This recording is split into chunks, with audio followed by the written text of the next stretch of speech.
How to set up AT&T Cordless phone answering machine.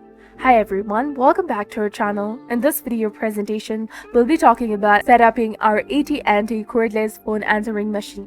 So in order to activate your voicemail, you have to press 1 using your home phone, follow the instruction to generate and input a 4 to 15-digit password. Remember, choose a password that is hard to guess, ideally a random number, and avoid using your cell number or any part of it.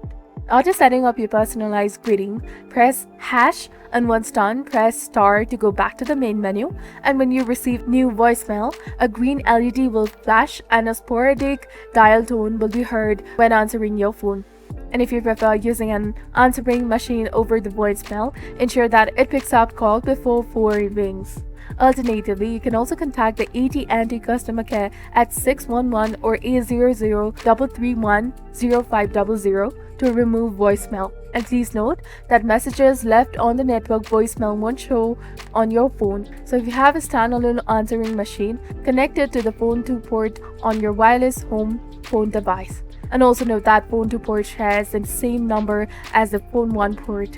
So this was all about it. This is how you can set up AT&T Cordless phone answering machine. If you found this video helpful, please consider liking and subscribing for more helpful tips and tutorials. Thank you for watching. See you in the next one.